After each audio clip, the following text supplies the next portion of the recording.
A brutal conquest, the Second Italo-Ethiopian War.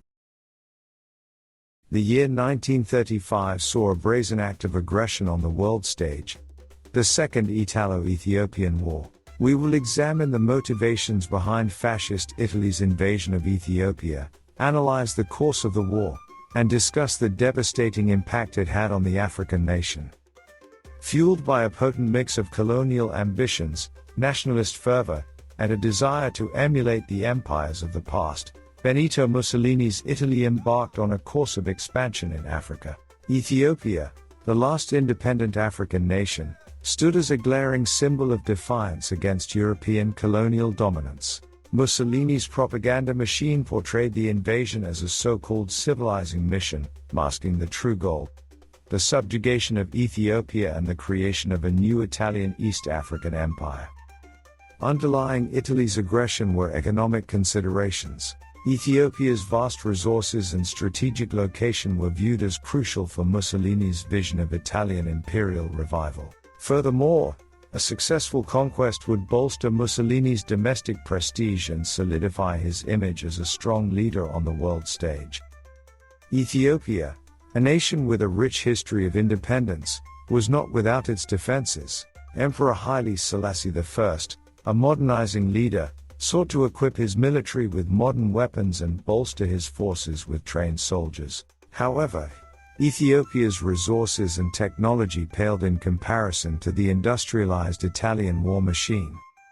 The war itself was a brutal affair. Italy, disregarding international norms, employed chemical weapons like mustard gas against Ethiopian troops, inflicting horrific casualties. Despite the disparity in weaponry, Ethiopian forces, displaying remarkable resilience, initially held their ground. However, Italian air superiority and the devastating effects of chemical weapons eventually tipped the scales in favor of the invaders. The League of Nations proved toothless in its response to the Italian aggression. Limited economic sanctions against Italy had little impact, exposing the League's impotence in the face of determined aggressors like Mussolini. This failure emboldened other expansionist powers and cast a shadow over the future of collective security efforts. The fall of Addis Ababa, the Ethiopian capital, in May 1936 marked the end of Ethiopia's resistance. Emperor Haile Selassie I went into exile, and Italy declared Ethiopia a colony, integrating it into its East African empire. The war's repercussions were devastating for Ethiopia. The loss of life was immense, and the nation's infrastructure lay in ruins. Italian rule was characterized by repression, exploitation, and the imposition of a foreign culture. The Second Italo-Ethiopian War resonated beyond the African continent. It exposed the fragility of the international order and highlighted the West's unwillingness to confront aggression. The war also ignited anti-colonial sentiments across Africa and Asia, serving as a catalyst for future independence movements.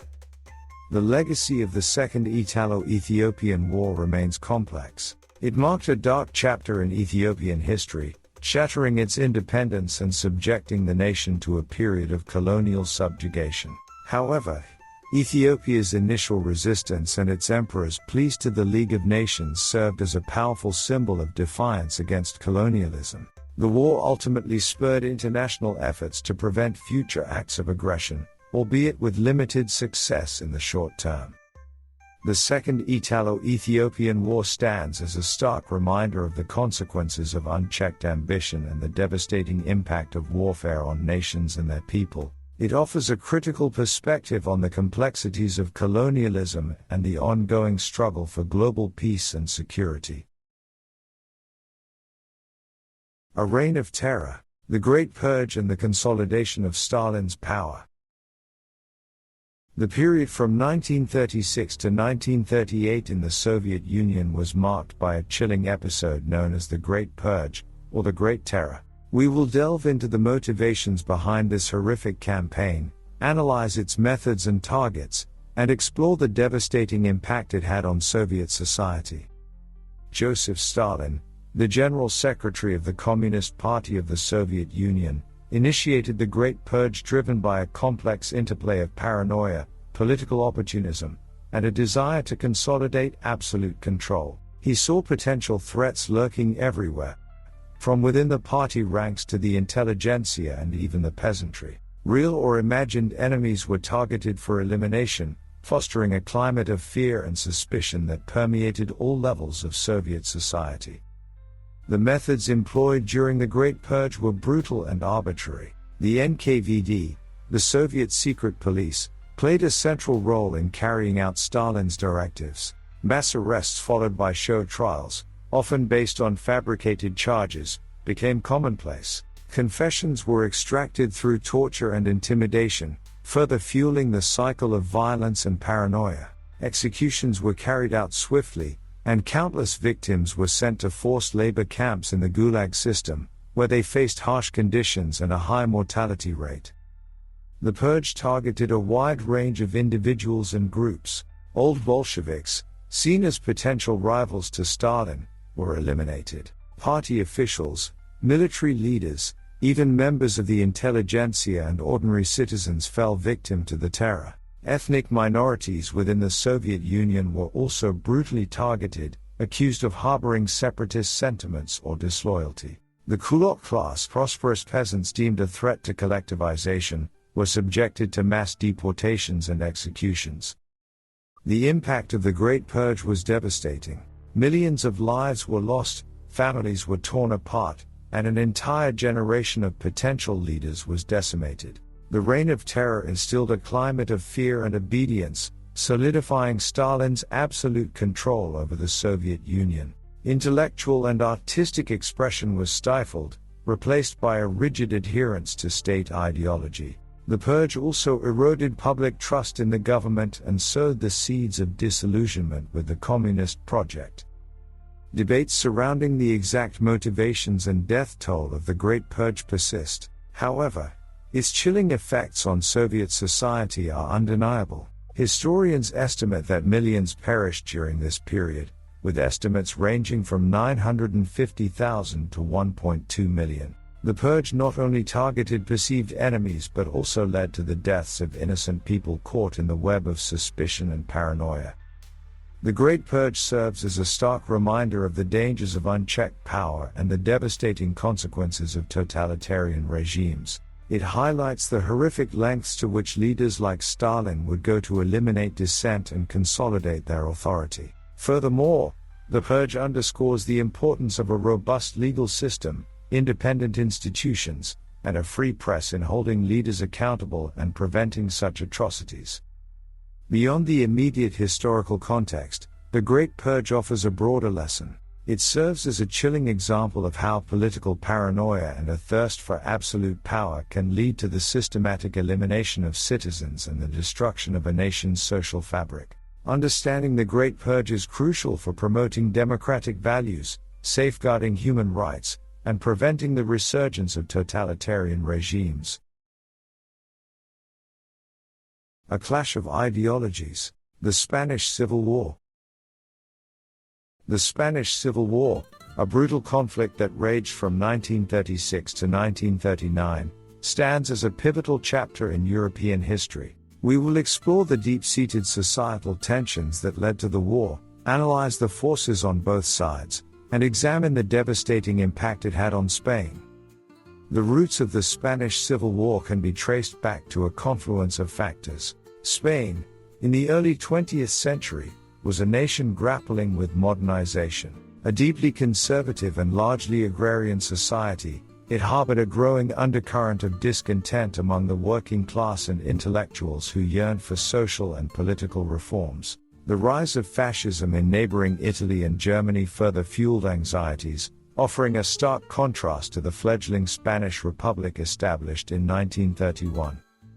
The political landscape of Spain was deeply polarized. On one side stood the Republican forces, a coalition of socialists, communists, anarchists, and liberals. Their vision for Spain encompassed a democratic republic with social reforms such as land redistribution and improved labor rights. Opposing the Republicans were the Nationalists, a coalition of conservatives, monarchists, landowners, and the Catholic Church. They aimed to preserve the traditional social order and maintain close ties to the Catholic Church. The spark that ignited the powder keg came in July 1936, when a group of military officers launched a coup against the Republican government. The coup attempt failed in some areas, but it plunged Spain into a brutal civil war. The nationalists, led by General Francisco Franco, received significant military and economic support from Fascist Italy and Nazi Germany. The Republicans, on the other hand, relied on volunteers from abroad, known as the International Brigades, and limited support from the Soviet Union. The war itself was a bloody affair characterized by fierce fighting and atrocities on both sides. The nationalists, with their superior firepower and foreign backing, gradually gained the upper hand. The bombing of Guernica by German and Italian aircraft stands as a chilling example of the barbarity that unfolded. The Republicans, despite their initial enthusiasm and the bravery of the international brigades, ultimately succumbed to nationalist forces in 1939. The Spanish Civil War had a devastating impact on Spain. Estimates suggest that up to 500,000 people perished during the conflict. The nationalist victory ushered in a period of repression and dictatorship under Franco's rule. Social reforms were rolled back, and political dissent was ruthlessly suppressed. The scars of the war ran deep, dividing families and communities for decades to come. The Spanish Civil War also resonated on a global stage. It served as a proxy battleground for the ideological clash between fascism and democracy in the lead-up to World War II. The failure of Western democracies to intervene decisively against the fascist powers served as a chilling premonition of the conflicts to come. The international volunteers who fought alongside the Republicans, motivated by ideals of anti-fascism and social justice, showcased a sense of international solidarity in the face of rising totalitarianism. The legacy of the Spanish Civil War remains a subject of debate. It serves as a stark reminder of the dangers of political polarization and the fragility of democracy when faced with extremist ideologies. Furthermore, the war highlights the devastating human cost of civil conflicts and the importance of international cooperation in addressing the root causes of such conflicts. Understanding the Spanish Civil War is crucial for comprehending the ideological currents of the 20th century and the ongoing struggle for democracy and social justice. A rebellion ignited, the 1936 to 1939 Arab Revolt in Palestine. The period from 1936 to 1939 witnessed a pivotal chapter in the history of Palestine, the Great Arab Revolt. We will delve into the complex web of factors that triggered the uprising, analyze the strategies and goals of the Arab rebels, and explore the lasting impact of the revolt on the region. At the heart of the revolt lay a confluence of grievances: growing Palestinian Arab discontent with British rule in Mandatory Palestine fueled the flames of rebellion. The British Mandate, established in the aftermath of the First World War, had promised a Jewish national home in Palestine, a notion increasingly viewed by the Arab population as a threat to their land and identity. Large-scale Jewish immigration, particularly in the wake of Nazi persecution in Europe, further stoked anxieties about demographic shifts and potential dispossession. The uprising was not a monolithic entity. Local grievances and leadership styles varied across Palestine. In the early stages, spontaneous acts of violence, fueled by outrage over the deaths of 2 Palestinian workers at the hands of Jewish attackers, marked the rebellion. However, over time, a more coordinated resistance emerged, with leadership from national figures like Haj Amin al-Husseini, the Mufti of Jerusalem. A general strike, declared in April 1936, aimed to paralyze the British administration and garner international attention for the Palestinian cause.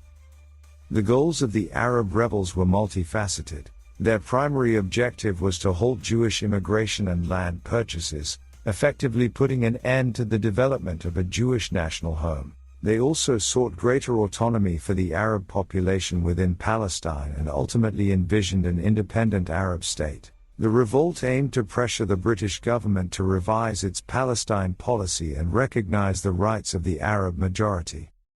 The British response to the revolt was multifaceted. Military force was employed to quell the uprising, leading to casualties on both sides. The British also sought to appease Arab concerns by establishing commissions of inquiry and proposing various partition plans for Palestine. However, these plans failed to satisfy either the Arab or the Jewish populations, further entrenching the conflict.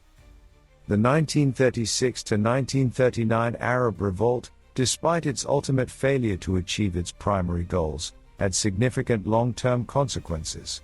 It solidified Palestinian Arab national identity and provided a blueprint for future resistance movements. The brutal tactics employed by the British during the revolt further alienated the Arab population and fueled anti-colonial sentiment.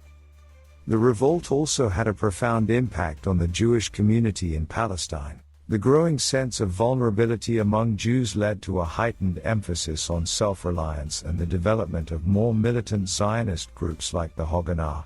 The breakdown of trust between Arabs and Jews further solidified the divide between the two communities. The legacy of the 1936 to 1939 Arab Revolt remains a subject of debate. For Palestinians, it serves as a reminder of their ongoing struggle for self-determination. For Israelis, it highlights the historical anxieties surrounding their existence in the region.